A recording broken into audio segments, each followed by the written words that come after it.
बोले भक्तवत्सल भगवान की जय। देखो भाई, नित्य भगवान की वार्ता होती है, नित्य वही बातें भगवत प्राप्ति की, वही भगवान को पाना, भगवान की चाह के बारे में कोई एक भक्त की कथा हो जाती है ना। अब क्या करें हैं ऋषिकेश्वर, एक जीवन का ढर्रा सा बन गई है ये बातें। कभी कभी लगता है इन बातों का असर नहीं हो रहा,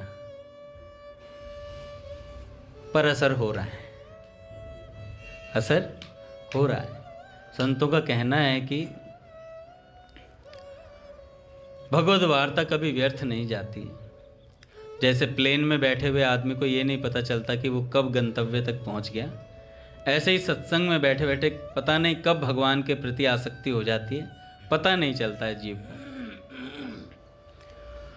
तो ऐसे ही हमारा जो जीवन है, दिन प्रतिदिन एक एक क्षण खत्म हो रहा है। अनुज प्रभु कहाँ चले गए? अच्छा, तो अनुज प्रभु आते हैं ना, एक चले गए, अभी अभी गए हैं शायद। तो बड़ा सौभाग्य है हम लोगों का कि हमें ये बातें सुनने को मिलती हैं। माध्यम कोई भी हो, बातें संतों की ही होती हैं। हमारी रुचि हो सकती है ना हो इन बातों में, पर उस दिन कल परसों की बात है, पूज्य भैया कह रहे थे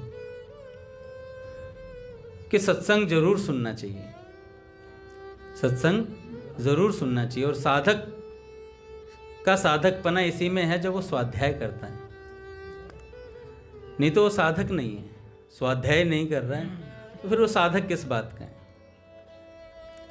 जो साध्य की तरफ ना बढ़ पा रहा हो, साध्य के कुछ बातें ना सुन पा रहा हो, तो फिर मैं मन के अंदर ना बात आनी चाहिए कि दिन प्रतिदिन जो भैया कहते हैं हमारे कि चल जात मना दिन छिन ही छना, रघुवीर बिना क्यों व्यर्थ गंवावे। अभी मैं कहूँगा तो रामकृष्ण प्रभु बहुत बढ़िया पद गा के सुना देंगे इसे, है ना। बढ़िया से गौरांग प्रभु भी अच्छे अच्छे पद सुना सकते हैं चेतावनी के ऊपर कि हाँ भजन करना चाहिए, ये सब बातें, लेकिन हमारे जीवन में नहीं आ पा रही हैं।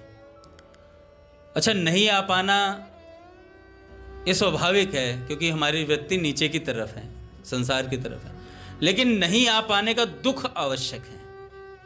पूज्य बाबा कहते हैं कि भगवान के भजन में रति नहीं हो रही है कोई बात नहीं, लेकिन नहीं होने का दुख होना चाहिए भीतर ही भीतर, अगर हम साधक हैं तो, कि हे नाथ मैं इतने दिनों से सत्संग सुन रहा हूँ, मेरी भगवान में रुचि हो क्यों नहीं रही है। इस बात का भीतर दुख होना चाहिए साधक को। पूज्य बाबा कहते हैं आस्तिकता की आधारशिला में,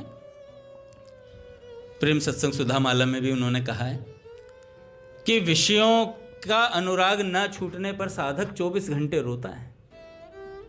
विषयों में मन जाता है तो साधक क्या करता है, 24 घंटे रोता है कि हे नाथ मेरा मन बार बार विषयों में जा रहा, मैं क्या करूं, बार बार प्रार्थना करता है। तो ऐसे हमें भीतर ही भीतर प्रार्थना करनी चाहिए और बार बार अपने मन को समझा करके कि ये मन बड़ा पाजी है। पूज्य श्री अवधेशानंद गिरी जी महाराज कहते हैं कि अगर अपने मन को ढूंढना हो ध्रुव जी तो कहाँ मिलेगा, हमेशा अनुकूलताओं के गलियारे में भटकता मिलेगा। जहाँ आपको अनुकूलता मिलेगी ना, सहजता मिलेगी, अरे ठीक है यार क्या करेंगे, अंगद जी बोल रहे होंगे सत्संग, थोड़ी देर बाहर बैठ लेते हैं यार, चलो थोड़ी देर प्लॉट पे विश्राम कर लेते हैं, अरे यहीं ठीक है, मज़े आ रहे हैं, 3-4 भक्त मिल गए, बातचीत कर ली, अरे यार क्या रसगुल्ले, आय हाय, ठीक है यहीं, अरे ठीक है ना, रोज ही तो होता है सत्संग, आज क्या करेंगे अटेंड करके। आ जाती है मन में बात, हर किसी के आ जाती है, कोई यहाँ सिद्ध तो है नहीं, हर किसी के मन में बात आ जाती है। लेकिन उसी समय अपने मन को चेताना चाहिए, अरे हम भगवद उन्मुख होना चाहते हैं, भगवद विमुख नहीं है हमारा जीवन। साधक का जीवन भगवान के सामने आना चाहिए। कह रहे भगवान के सामने क्या, भगवान तो सर्वत्र हैं, वासुदेव सर्वमिति सर्वमात्मा सो दुर्लभ, कि भैया भगवान तो सब जगह है, अगर हम कहीं और भी घूम रहे तो भगवान वहाँ भी हैं, भगवान वहाँ भी हैं, बात तो सत्य है। पर भैया जब हम सत्संग की बात करते हैं तो जहां आप ढूंढ रहे हो ना, वहां से अपना मन हटा करके थोड़ी देर इधर लाना चाहिए। जबरदस्ती सत्संग में साधक को मन लगाना चाहिए। पूज्य श्री भाई जी कहते हैं, देखो मैं रोज कुछ सिद्धांत की बातें इसलिए बताता हूं क्योंकि अपनी मिलावट से कोई कथा सुनाता हूं तो हंसी मजाक होता है, तो वो बात ऊपर से निकल जाती है। लेकिन संतों के सिद्धांत की जो बातें होती हैं ना, वो आप कितना इग्नोर करने की कोशिश कर लो, अपना असर करके जाएगी, वो अपना असर करके जाएगी। तो भाई जी कहते हैं, शीघ्र चेतो, हर साधक से कहते हैं शीघ्र चेतो, जल्दी दौड़ो, इस माया के धधकते हुए दावानल से फौरन बाहर निकलो। देखो आग की प्रलंकारी लाल लाल लपटें लपक लपक कर जगत को धड़ाधड़ ग्रस रही हैं, पूरे संसार को जलाई जा रही हैं। अभी देखो पिछले 1 महीने में हमने कितनी बार हिंडन जा चुके हैं। कभी कोई चला गया, कभी कोई चला गया, कभी कोई चला गया। रोज ग्रुप पे हाथ नारायण नारायण नारायण 1-2 बार आ ही जाता है। ऐसे ही किसी दिन पता चलेगा अंगद दास चला गया, 4 हाथ नीचे बन के आएंगे नारायण नारायण नारायण। हो सकता है मेरे पे तो स्माइली भी आए गया। तो सबका नारायण नारायण आएगा भाई, सबकी बारी है। कौन यहाँ बचा है? कोई बचा नहीं। तो पूज्य भाई जी कहते हैं, सबको ग्रस रही हैं, प्रचंड धुएं से सभी दिशाएं छा गई हैं। वह गया है, वो गया, दूसरा भी गया, तीसरा भी गया, चौथा भी गया, अरे 5वां भी गया। परंतु हाय, तुम मूर्ख की तरह किम कर्तव्य विमूढ़ होकर यहीं पड़े हो। अरे अब की तुम्हारी बारी आती है, अब की तुम्हारी बारी आती है। भैया सुनाते हैं ना, एक बुढ़िया थी, वो बार बार शादियों में जाती थी। शादी में जाती, कोई भी नौजवान लड़का दिखता तो कहते बेटा अब की तेरी बारी है, अब की तेरी बारी है। हर शादी में जाती यूं ही करते, अब की तेरी। तो भाई एक लड़के ने बोला था जो है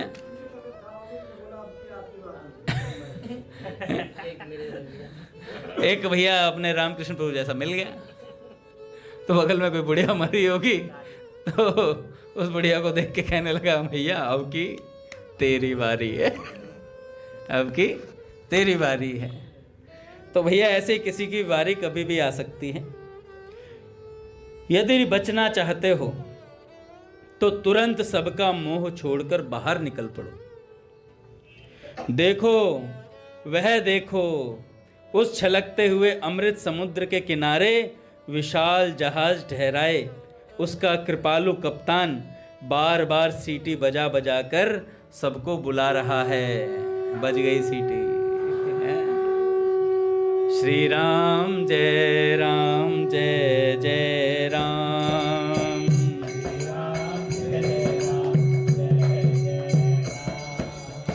श्री राम जय राम जय जय राम,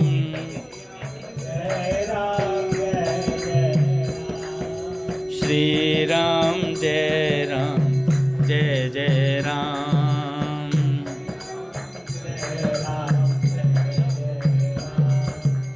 जय जय श्यामा जय जय श्याम,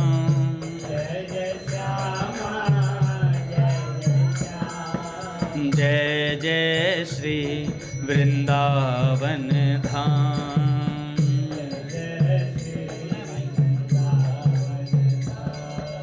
जय जय श्यामा जय जय श्याम,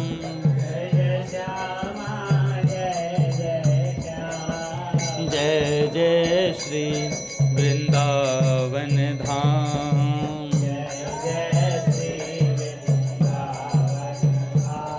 बोलिए गुरुदेव भगवान की जय, राधा माधव सरकार की जय। पूज्य दादा को प्रणाम।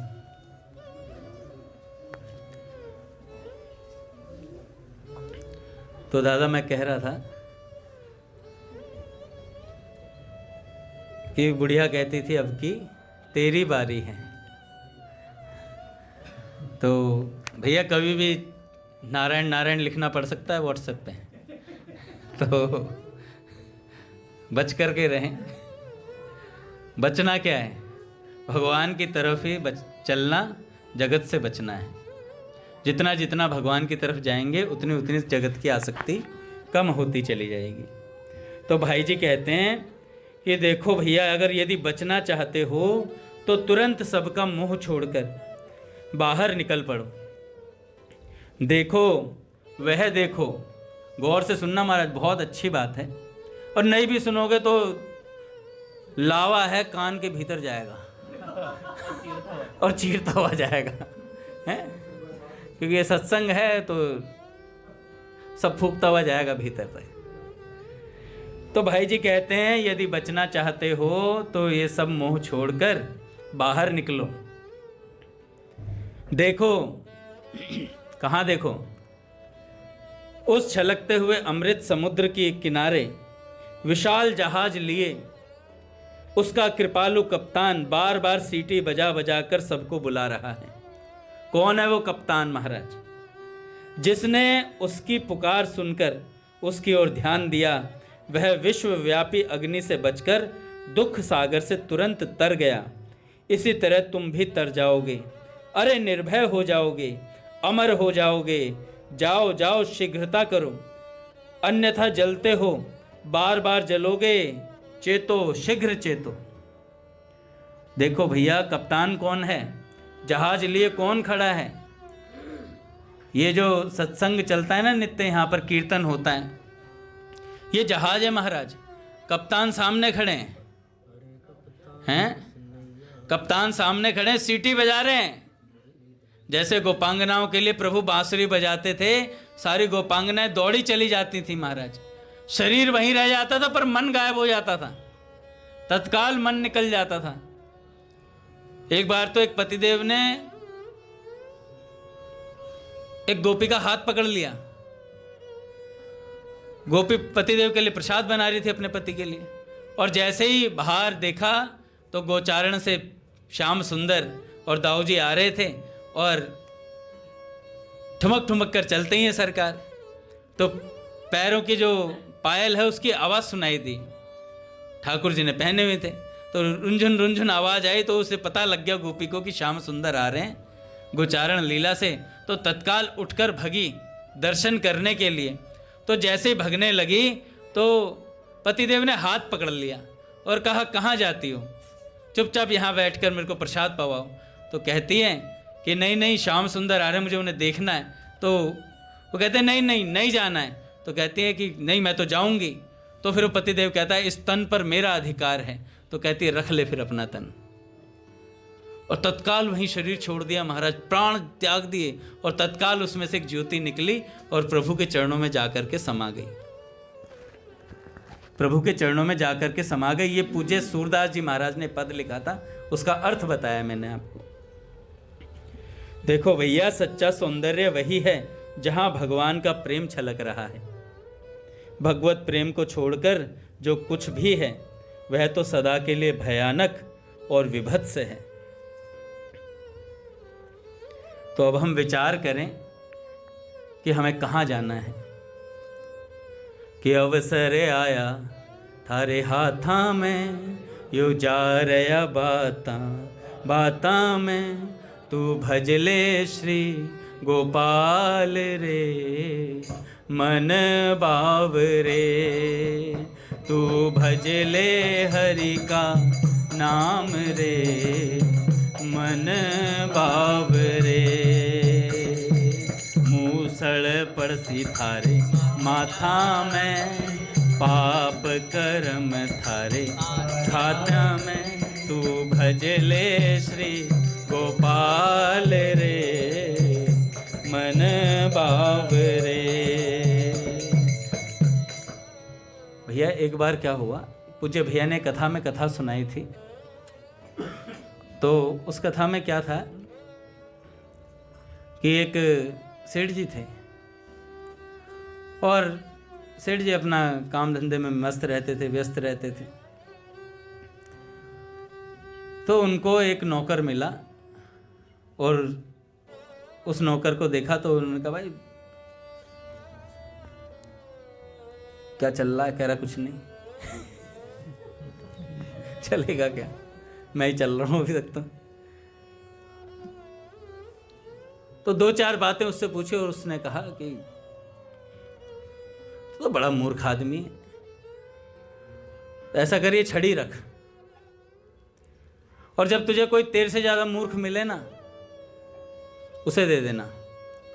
तो गांव का गवार आदमी था वो बेचारा, उसने कहा कि सेठ जी ठीक है, आपकी बात सर आंखों पर, आप तो पैसे वाले आदमी हो, तो आपका कहा मानना पड़ेगा। और भैया वो गांव का ग्वारिया था, अपना आराम से घूम रहा था। कई वर्ष बीते तो सेठ जी बीमार पड़े। सेठ जी जब बीमार पड़े तो सेठ जी ने भाई बीमारी का इलाज कराना शुरू करा, फिर भी ठीक नहीं हो रहे थे। तो वो गांव का ग्वारिया एक दिन मिलने आया सेठ जी से। सेठ जी बड़े उदास थे, मरणासन स्थिति पे थे, तो बड़ा भावुक हो ही जाता है जीव जब मरणासन स्थिति पे होता है, या बीमार होगा ना तो भी भावुक हो जाएगा, तो भी भावुक हो जाता है जीव। अब जैसे अगर मैं कई दिन बीमार रह जाऊं और मान लो बलराम जी मुझे फ़ोन करें, एक तो इस बात की प्रसन्नता से मैं भावुक हो जाऊंगी, बलराम जी ने मुझे फ़ोन किया पूछने के लिए वही तबीयत ठीक ठाक है, और कई दिन अगर मंदिर नहीं आए तो भी भावुकता जायज सी हृदय में आती है कि यार इतने दिन हो गए मंदिर नहीं जा पा रहे, भगवान का दर्शन नहीं हो रहा, सत्संग नहीं सुन पा रहे, कीर्तन नहीं कर पा रहे, तो एक मन के भीतर दुख रहता है। तो मान लो फ़ोन कर लें बलराम तो बड़ा बड़ा भर भर के जी सा आता है। तो ऐसे ही वो सेठ जी थे, ग्वारिया को देखा, अरे यार अब तो जाना है, जाने की तैयारी है। तो मूर्ख तो था ही वो ग्वारिया, तो उसने कहा कि सेठ जी कहाँ जा रहे हो? अरे अरे वहाँ जाना है जहाँ से कोई वापस लौट कर नहीं आता है। तो कह रहे सेठ जी तैयारी तो कर ली होगी फिर आपने? कह रहे तैयारी क्या? कह रहे बैग वैग तो पैक कर लियो, कपड़े रख लिए होंगे, कपड़े वगैरह सब चीज़ें रख ली होंगी आपने सब बढ़िया से। जैसे अभी ऋषिकेश जा रहे हैं भक्त लोग, तो सिर्फ कुछ चीज़ों को छोड़ करके वो दूसरों की यूज करते हैं तो वो छोड़ चले जाते हैं और दूसरों का इस्तेमाल करते हैं। तो ऐसे सेठ जी से पूछा, सेठ जी आपने तैयारी तो कर ली होगी? सेठ जी कह रहे कि भाई वहाँ कुछ साथ नहीं जाता, अब यहाँ से जाना है मूर्ख, राम के घर जाना और वहाँ कुछ काम नहीं आएगा, वहाँ तो एक ही कमाई काम आती है, जिसने राम नाम लिया, जिसने राम नाम इकट्ठा किया वही साथ में जाएगा। ओहो हो, तो मूर्ख देवता बोले, अरे सेठ जी आपने तो नाम की झड़ी लगा दी होगी, कई कमरे भर रखे होंगे नाम से। कह रहे रह गया मूर्ख, अरे नाम लिया जाता है, नाम की पूंजी ऐसी पूंजी होती है जो कहीं रखी जाए जो वो इकट्ठी अपने आप होती है। तो कहा सेठ जी आपने तो खूब नाम लिया होगा भगवान का। अरे यार सब कुछ किया, नोटों के तो तकिए भरे पड़े हैं, और बेड के अंदर जो जगह होती है उसमें कई कई गड्डियां रखी हैं नोटों की, कमरे भी भरे पड़े हैं, पर नाम ही नहीं लिया। बाकी सब किया, चुगली करी, ये करा वो करा, सब करा, पर नाम नहीं लिया। पंचायती खूब करी भाई महादेव जी को थोड़ा सा भजन में कमी आ जाए तो अंगद दास जाएगा, महादेव जी इधर मैं तुम्हें सत्संग की खास बात बताऊं, तुम्हारा साधन कम हो रहा बच्चे हैं, साधन कम हो रहा, भजन तुम सत्संग नहीं सुन रहे हो लग रहा है। और ऐसे ही बोलो, महादेव जी कहेंगे हाँ अंगद जी भजन बहुत कम हो रहा है, ये है वो है, तुम्हारा कल्याण करके छोड़ूंगा चाहे मैं 2 माला करता हूं। अंगद जी 2 माला कर रहे हैं और समझा रहे हैं महादेव जी को कि 16 माला करो, 64 करो, 16 नहीं 64। तो हुआ है। तो सेठ जी ने कहा कि भाई सब कुछ किया पर नाम नहीं लिया। तो वो जो गांव का आदमी था उसने छड़ी निकाली, कहा सेठ जी ये रखो अपने पास। कह रहे क्यों? अरे आपसे बड़ा मूर्ख तो मुझे कोई दिख ही नहीं रहा इस संसार में। जो चीज़ उस घर में काम आनी है, भगवान के धाम में जाने के लिए वहाँ नाम काम आएगा, वो नाम आपने जीवन भर में कुछ नहीं लिया, तो सबसे बड़े मूर्ख तो आप हो जिसको सब पता था। अच्छा, आज मैंने एक प्रार्थना में सुना, उसमें कहा कि भगवान मुझे इस भजन के मार्ग में, एक साधक ने बोला कि भजन के मार्ग में क्यों लगाया? अगर दर्शन ही नहीं देना था तो लगाया क्यों? और लगाया तो दर्शन अवश्य देना प्रभु, अवश्य देना। ऐसी स्थिति हम लोगों की है महाराज। या तो भगवान से ये बात कह दो कि भगवान हमें लगाया है क्यों, और लगाया है तो अपने प्रति आसक्ति दो, अनुरक्ति दो, भक्ति दो, और मुझे दर्शन दो। बार बार ये कहना पड़ेगा। अच्छा, ये बात मालूम कहां से पड़ी? अभी जो मैंने बताई, सत्संग से। तो सत्संग सुनना जरूरी होता है महाराज। पढ़ो, सेठ जी स्वामी जी की बातें जब पढ़ेंगे ना तब तो पता चल। ये पुकार जो थी ना, ये स्वामी जी की पुकार में से आया। सेठ जी की पुकार जो पुस्तकें उनमें से है सारी बातें महाराज। तो सेठ जी ने कहा कि भाई बात तो तूने सही कही, लाछड़ी मुझे ही दे दे। उसके बाद सेठ जी जितने दिन जीवित रहे खूब नाम जप किया महाराज, बहुत अच्छे से नाम जप किया। एक बार पूज्य भैया ने एक और कथा सुनाई थी, ये तो बहुत पहले सुनाई थी भैया ने, कि एक बार शायद पुराने मंदिर में ही भैया ने सुनाई हो कि एक नाविक था और उस नाव पे एक बहुत बढ़िया, मतलब पढ़े लिखे सज्जन चढ़े, और उन सज्जन ने जाके नाव पे कहा कि नाव वाले को देखते हुए, अरे ओ नाविक, तुझे पता है? नहीं, तुझे पता आजकल तू गणित वगैरह जानता कुछ? कह रहा नहीं महाराज। कह रहे तेरी 25% जिंदगी खराब हो गई। कह रहे विज्ञान जानता है, तेरी 25% और खराब होगी, तू ये भी नहीं जानता। ऐसे 4 बार पूछा, तो ये जानता है? वो नाविक क्या था, भोला था बेचारा, वो तो नाव चप्पू चलाता, अपना गुजारा कर रहा था। और महाराज हर बार कह दिया उसने, नहीं जानता। कह रहा भाई तेरी तो 100 की 100% जिंदगी खराब। तो नहीं, 75% बोला। और उसके बाद कहा कि गंगा जी में उफान आया एकदम से और वो नाव डूबने लगी। तो उससे पूछा, नाविक ने पूछा कि सेठ जी तैरना आता है? कह रहे नहीं। कह रहे तुम्हारी तो पूरी 100 की 100 गई। तुम्हारी तो पूरी 100 की 100 गई। मैं तो 25% बच जाऊंगा क्योंकि तुम पूछ नहीं पाए अगला क्वेश्चन। तुम गए 100 के 100 हैं, ठाकुर तो गियो। तो 100 की 100 गई महाराज। तो ऐसे ही ये जो जिंदगी है हमारी, ये जाने से पहले पहले हमें अपना काम बनाना है। काम क्या बनाना है? कि राम को मनाना है। अब कहे राम जी रूठे हुए हैं क्या? रूठ सकते नहीं, हम ही रूठे हुए हैं। बार बार कहते रहो, हे मेरे नाथ मैं आपको भूलूं नहीं। आप सच्चे हृदय से यह विचार कर लें कि मैं भगवान का हूं, तो आपका जीवन बदल जाएगा। स्वामी जी कहते हैं कि अगर आप ये हृदय से आज स्वीकार कर लें तो आपका जीवन आज और अभी बदल जाएगा महाराज, अभी बदल जाएगा, अभी तत्काल। तो भैया संत कहते हैं कि प्रभु की कृपा जब होती है तो जीव को सद्गुरु भगवान मिलते हैं। अगर कोई पूछे कि भैया आप पर कृपा है क्या, तो समझ लेना आपको क्या, कि आपके जीवन में संत हैं, तो आप कह देना हाँ मुझ पर बहुत कृपा है। आपके जीवन में संत हैं तो आपके ऊपर बहुत कृपा है। जीवन में कोई संत मिल जाए तो समझ लेना भगवान ने हमारे कल्याण का संकल्प कर लिया है, तभी हमें संत मिले हैं। भजन तो जब हो तब सभी जगह भगवान दिखने लग जाते हैं महाराज। एक ग्वालिन थी महाराज, वो ग्वालिन नित्य सत्संग में जाती थी। कई बार तो उसका जो पति था वो रोकता था उसे सत्संग में जाने से। तो जब भी वो सत्संग में जाती तभी कुछ ना कुछ उल बात सुनाता। कहता क्या रखा है सत्संग में, क्यों जाती है, क्या मिलेगा भगवान में, हैं? भगवान कुछ नहीं होता।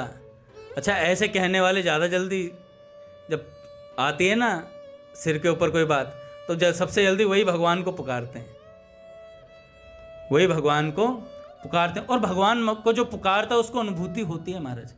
सन 2004 की बात है, एक सज्जन बद्रीनाथ के लिए निकले थे, इधर से हरियाणा साइड से निकले, नहीं पंजाब या हिमाचल के थे, और उन्हें बद्रीनाथ जी के दर्शन के लिए जाना था। देखो भगवान की कृपा कब और कैसे हो जाती है, इस बारे में बता रहा हूँ मैं आपको।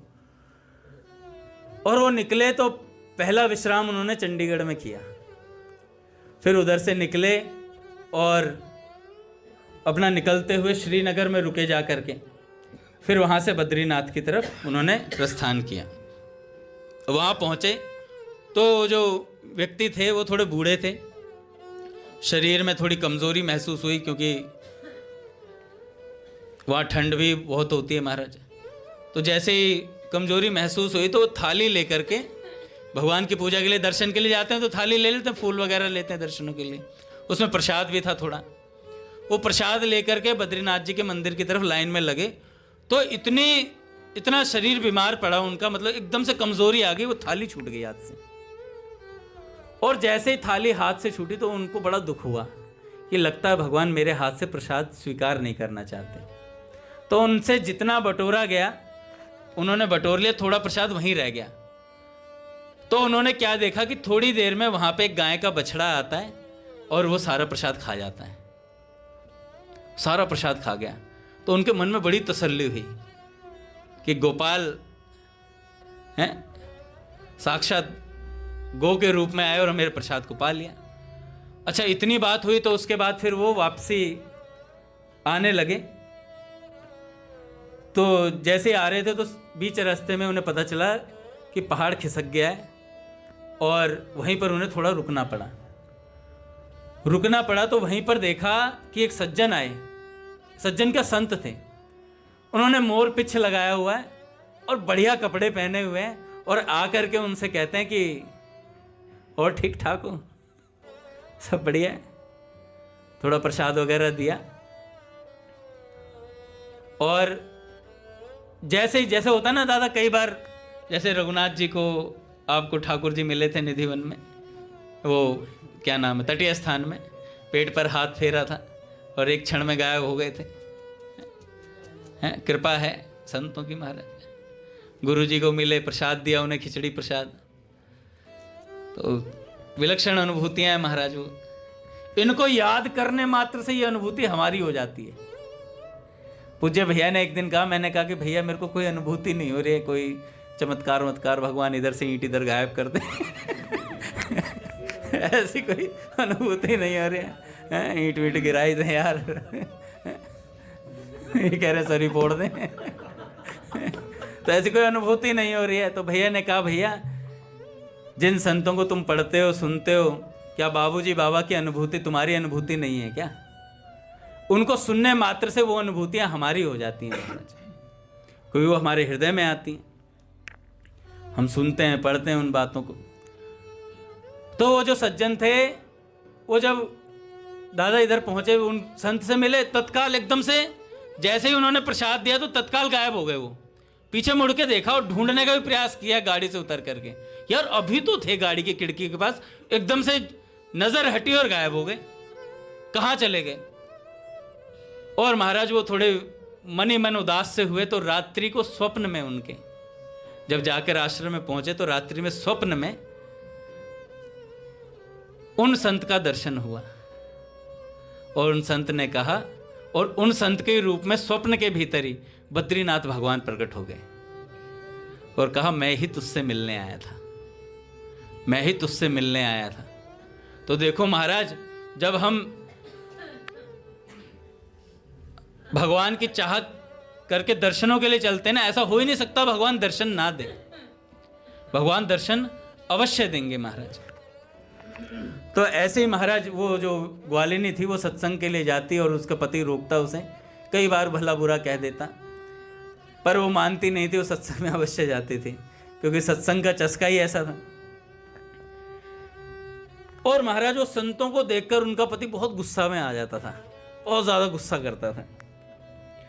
एक दिन घटना घटी कि पति तो खेत पे गया हुआ था और ग्वालिनी वो जो थी वो सत्संग में गई थी, तो घर पे जो उनका पुत्र था एक, वो अकेला था घर पे, तो अकेला खेल रहा था, तो पुत्र को सांप ने डस लिया। सांप ने डसा तो महाराज जहर फैल गया और महाराज वो पुत्र वहीं पर मर गया। पति वापस आया तो देखा पुत्र मरा पड़ा था। तो पति ने आते ही, और कुछ तो था नहीं, वो ग्वालिनी सत्संग से आई और आपको पता ही है क्या हुआ होगा। फिर क्या दिया संतों ने, एकमात्र पुत्र था उसको मार दिया है। और चली जा सत्संग में, तेरे सत्संग के कारण ये हुआ है, तू नहीं जाती, घर में रहती तो ये बच जाता। हजारों बातें महाराज उसने सुना मारी। और ग्वालिनी खड़ी खड़ी सोचे हुआ क्या, हुआ क्या। और महाराज पुत्र का दुख तो उसे भी था। और महाराज उसके घर के सामने ही मलुकदास जी महाराज का आश्रम था।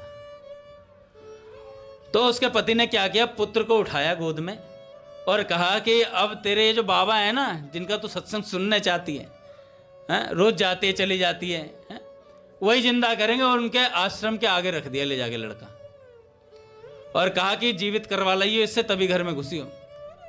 ग्वालिनी गई और जाकर के भगवान से कहा, भगवान से प्रार्थना करी कि भगवान ये मुझे मार ले पीट ले कोई फर्क नहीं पड़ता, कुछ भी कह ले, मैं सब वेदनाएं सह सकती हूं, लेकिन एक बात मुझसे सहन नहीं हो रही है कि आपके सत्संग को सुनने से मेरा पुत्र मर गया। ये ताना मुझसे सहन नहीं हो रहा है, प्रभु आप इसका निवारण कीजिए। और महाराज वहीं पर मलुकदास जी महाराज थे। मलुकदास जी महाराज ने उनका चिमटा था, चिमटा उठाया और चिमटे से एक बूंद उस बालक के मुख पर डाली। जैसे ही डाली और महाराज बालक फटाक से खड़ा हो गया।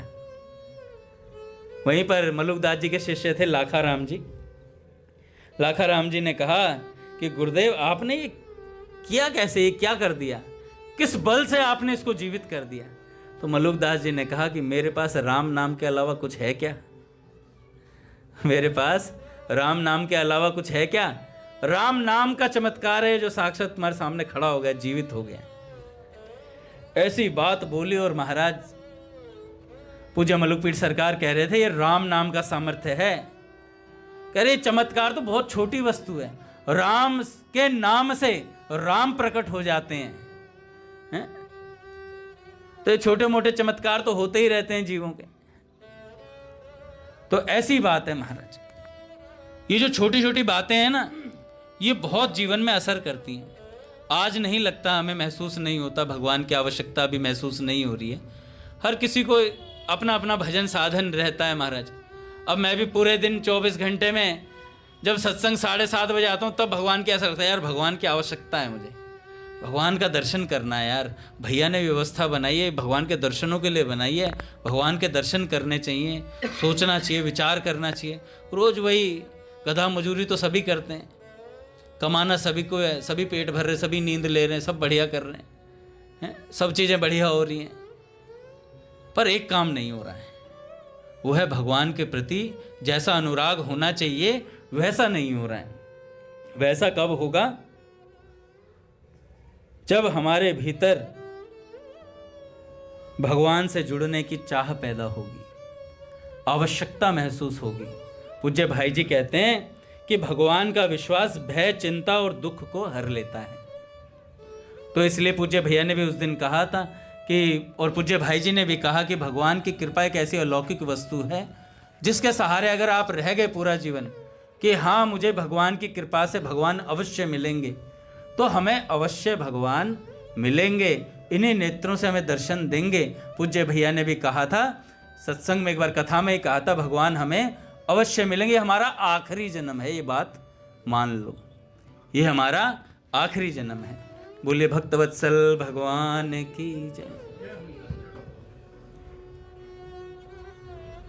हरि बोल। 10 मिनट और, कुछ भोग आ रहा है ठाकुर जी। तो भैया काम तो बस इतना सही है। पूज्य बाबा कहते हैं कि संतों का सानिध्य प्राप्त करने से संतों के संग रहने मात्र से। संग कैसे रहा जाता है, बड़ी विलक्षण बात बताता हूं आपको। संग कैसे रहें? मान लो कोई भाई जी का संग करना चाहता है महादेव जी, कोई भाई जी का संग करना चाहता तो कैसे करेगा? कहेगा भाई जी तो है नहीं इस समय शरीर से, भाई जी तो जा चुके हैं, भाई जी का संग कैसे करें? हमें प्रत्यक्ष देखने की आदत है, भाई जी का संग कैसे करें? तो बाबा ने कहा जहां हैं वहीं रहकर 3 काम कर लीजिए। जहां हैं वहीं रहकर 3 काम कर लीजिए। पहला, नियमित रूप से भाई जी से जुड़ने का 1 घंटा निकालेंगे। नियमित भाई जी से जुड़ने का 1 घंटा निकालेंगे और भाई जी के विषय में आपके पास जो कुछ है उसे पढ़ेंगे। कैसे जुड़ेंगे 1 घंटा? कि भाई जी के बारे में जो कुछ भी है, पुस्तक है, कोई उनके सत्संग के विचार हैं, कोई चरित्र है भाई जी का, या संस्मरणों की कोई पुस्तक है, उसे पढ़ेंगे। तो 1 घंटा अवश्य निकालेंगे। दूसरा, नियमित रूप से भाई जी से या भगवान से मन ही मन प्रार्थना करें, हे भाई जी, हे भगवान, विषयों के मोह में पड़कर फंसा हुआ हूँ, आप ही कृपा कीजिए, इस हृदय को भगवत प्रेम से भर दीजिए। 2 बातें हो गई। क्या क्या हो गई ध्रुव जी? केस लिए 24 घंटे में से क्या करे, कैसे निकलेगा 1 घंटा?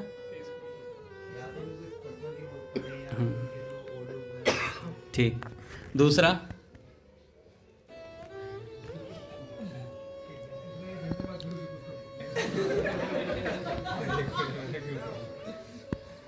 गौरंग, दोनों बताओ, दोनों पूछूंगा आपसे।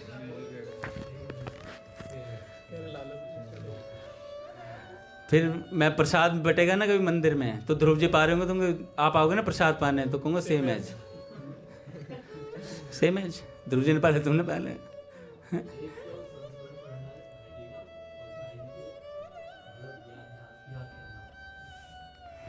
मजा नहीं आया।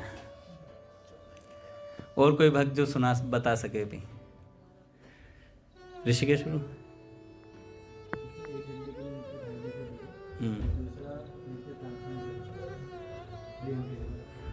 बहुत सुंदर। पहला तो 1 घंटा कम से कम भाई जी के लिए निकालना, उनका कोई संस्मरण पुस्तक कुछ भी पढ़ना। दूसरा, भगवान से या भाई जी से प्रार्थना करनी है कि हे नाथ, हे भगवान, हे भाई जी, विषयों के मोह में पड़कर मैं फंस गया हूं, मुझे भगवत प्रेम, भगवत कृपा का दान करें। तीसरा, जब जब समय मिले, भाव बढ़े, तभी भाई जी को पत्र भेजकर अपनी याद दिलाते रहें। अब कहेंगे भाई जी है नहीं, पत्र किसे लिखें? पत्र लिखना क्या? प्रत्यक्ष में जो हमारे सामने हमारे संत पूज्य भैया हैं, उनको एक व्हाट्सएप मैसेज भेज दो भाई, उन्हें मैसेज भेज दो। प्रत्यक्ष में तो हैं अपने पास, अपने गुरु तो भाई जी बाबा सब कुछ पूज्य भैया में ही देखते हैं हम लोग। तो भैया को लिख करके भेज दो, कोई बात है मन में। तो पत्र तो लिखने बहुत अच्छे से आते हैं, ऑडियो मैसेज भेज दो। तो 3 बातें हो गई हमारे पास। 1 घंटा जुड़ना है, दूसरा प्रार्थना करनी है, और तीसरा जब जब भाव बढ़े, कुछ अच्छी भाव की बात समझ में आए, तो पूज्य भैया को या जिनको आप अपना मान लो शिक्षा गुरु मानते हैं, उनको अपनी बात लिख करके भेज दें। तो ऐसे हम भगवान के संतों से जुड़ सकते हैं, भाई जी से जुड़ सकते हैं। काम हो गया। लवप्रभु जुड़ सकते हैं ना भाई जी से? तो ऐसे ही जुड़ना है महाराज। ऐसे जब हम भगवान से, भाई जी से, संतों से जुड़ेंगे तो हमारा काम हो जाएगा। भजन के लिए अनुकूलता की प्रतीक्षा मत करो कि महादेव जी 50 करोड़ रुपए मुझे देंगे, मैं उनकी एफडी कराऊंगा और उसके ब्याज से ही अपना जीवन आराम से निकलेगा। मंदिर में 9:30 बजे आऊँगा, मंदिर में 9:30 बजे आऊँगा, क्योंकि उसी समय आरती का समय होता है, या भैया आते हैं, है ना, या भैया उस समय आते हैं, तो मैं उसी समय घर से उतर करके खाऊंगा और अपनी लाइफ आराम से जी पाऊंगा और भगवत दर्शन भी पा पाऊंगा। भगवत दर्शन भी पा, क्योंकि नारदे निकुंज में आने वाले प्रत्येक बच्चे को भगवान के दर्शन अवश्य होंगे। या मैं कहूं ब्रह्मा विष्णु महेश सभी बन चुके हैं। तो भैया अनुकूलता होगी तब भजन होगा, इस बात की प्रतीक्षा ना करें। जो समय, जो सामग्री, जो साधन हमें मिला है वो पर्याप्त है, यही अनुकूल है सबसे ज्यादा। इससे ज्यादा अनुकूल कुछ नहीं होने वाला है। फिर घोर प्रतिकूलता चल रही है, घर में सब बढ़िया खराब, सब कुछ खराब चल रहा है, क्या करें, भजन कैसे करें? अरे सब कुछ खराब चल रहा है तो रोटी खानी छोड़ रखी है क्या? 2 रोटी एक्स्ट्रा खाई जाती हैं। यार नाश हो गया उस चीज का। यार वहां पैसे मर गए मेरे। जल्दी अचार भी रख लियो, पूरी बना, आज मूड खराब है। पूरी सब्जी बना। तो भैया, तो अनुकूलता की प्रतीक्षा ना करें। कोई तकलीफ न रहने पर मैं भजन करूंगा, ऐसा मानना मूर्खता है। ऐसा मानना मूर्खता है भैया। पूज्य श्री डोंगरे जी महाराज कहते हैं, जीवन में चाहे मुश्किलें आएं, किंतु इस लक्ष्य को मत भूलना कि मुझे परमात्मा से मिलना है। मुझे परमात्मा से मिलना है, प्रभु से मुझे एक होना है। लोभी जिस तरह पैसों पर लक्ष्य रखता है, उसी तरह महापुरुष परमेश्वर पर लक्ष्य रखते हैं। परमेश्वर भगवान का लक्ष्य रख करके चलते हैं महाराज। एक बार क्या हुआ, गिरिराज जी में एक बाबा थे। हम लोग सोचते हैं हमारे ऊपर कोई है नहीं, हमारे को भगवान देख नहीं रहे। भगवान सब कुछ देख रहा है, बिग बॉस का कैमरा हमारे ऊपर है। Big boss is watching you. वो देख रहा है, तुम्हारे सब क्रियाकलापों को देख रहा है, सबको देख रहा है महाराज। हम कुछ गलत करते हैं, गलत क्रिया भी करते हैं, वो भी हमारी गौरांग प्रभु नजर में आती है। कल एक साधक मेरे सामने ही सो रहा था, तो मैंने कहा अगर मैं बिग बॉस बन के अभी से कुछ कह दूंगा। एक साधक ने तो कहा कि अंगद जी आप एक भक्त खो देंगे इस नारदे निकुंज का, अगर आपने मुझको आज के बाद कुछ कह दिया तो। मैंने कहा यार कमाल हो गया भाई, मैं तेरे घर जाके तेरे पैर पड़ के मना के लाऊंगा, पर तुझे कहूंगा जरूर, और बुला बुला के यहाँ रोज कहूंगा। मैं तेरा पीछा नहीं छोड़ने वाला हूँ। तो कितना ही नाराज हो जाए, नाराज होएगा, आज माफी मांग लूंगा, कल फिर नाराज करूंगा। लेकिन ये तो यूं ही चलेगी।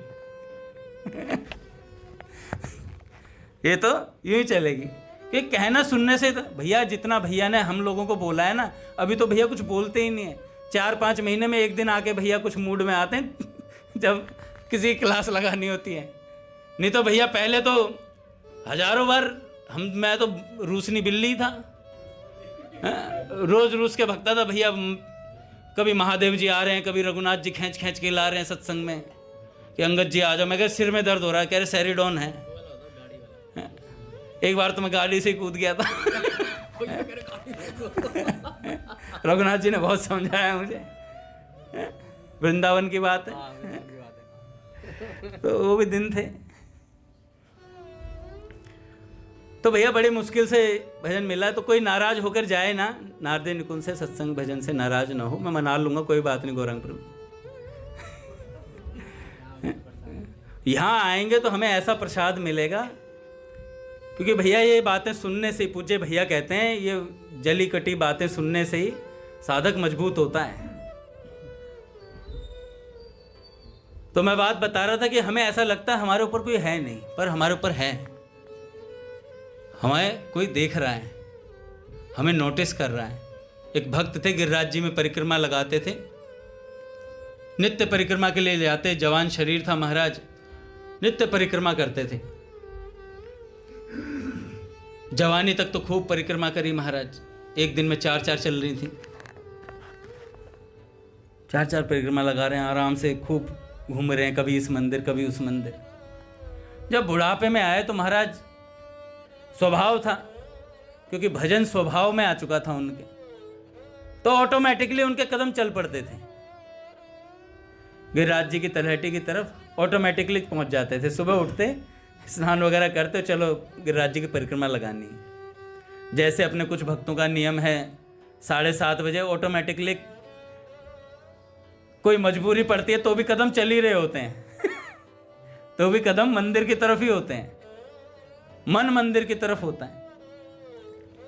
तो ऐसी बात है महाराज, उनके कदम ऑटोमेटिकली गिरिराज जी की परिक्रमा के लिए चले।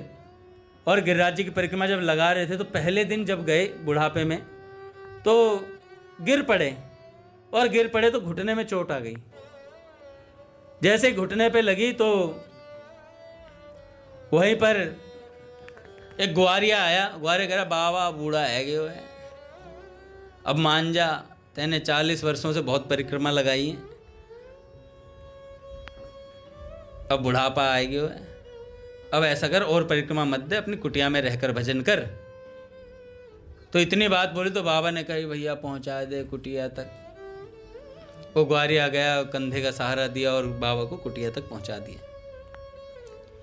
दूसरे दिन बाबा फिर वही नहा धो के फिर निकले, मरहम पट्टी कर ली घुटने पे, गरम पट्टी बांध ली।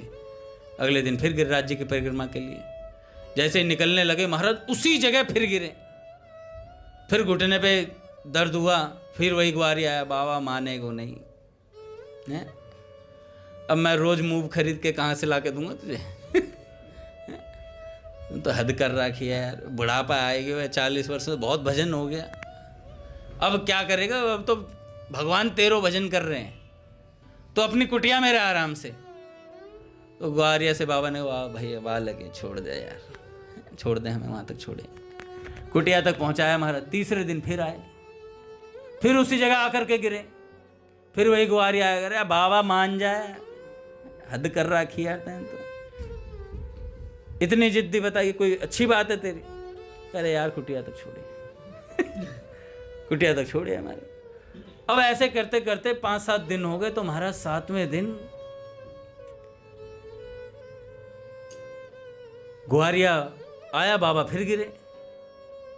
ग्वारिया ने कहा बाबा यार कब तक गिरते रहेगो? बाबा ने कही जब तक तुम उठाते रहोगे जब तक तुम उठाते रहोगे मैं गिरता रहूंगा। इतनी बात बोली तो ग्वारिया हंसा, तो बाबा हंसे। ग्वारिया कह रहे पहचान लियो क्या? कह रहे पहचान तो हम तुझे पहले ही दिन गए थे हैं? प्यारे हम आपको पहले ही दिन पहचान गए थे, आपके स्पर्श से कौन न स्पंदित हो जाए हैं? आपके स्पर्श मात्र से मेरे को पता चल गया था कि आप ही आए हो, मुझे उठाने के लिए और कौन आएगा। इसलिए साधक को हमेशा ये विचार में रहना चाहिए, कितनी 1000 बार गिरेंगे पर महाराज फिर से छाती ठोक कर खड़े होकर के कहेंगे नाथ मैं आपका हूं, इस बार संभलूंगा, इस बार संभलूंगा। कितनी बार, अरे हजारों का पतन होता है महाराज, क्या हो गया है? 50 गया, 1000, 100 बार गिरते रहेंगे, लेकिन हर बार ये प्रार्थना करनी है प्रभु इस बार मैं आप फिर से खड़ा हो रहा हूं आपकी कृपा के बल से, इस बार नहीं गिरना चाहिए। हार नहीं माननी है बिल्कुल भी। अगर हम हार गए तो प्रभु कहेंगे यार तू हार गया, और हम खड़े होते रहे तो भगवान कहेंगे भैया अब की बार तुझे फिर बचा लूंगा मैं, देखना। बार बार साधक को पूज्य प्रेमानंद जी महाराज ने बात कही थी, 1000 बार गिरेंगे, 1000 बार छाती ठोक कर खड़े होंगे, प्यारे हम तुम्हारे हैं। दादा आगे बोलिए भक्तवत्सल भगवान की जय। आरती करते हैं महाराज।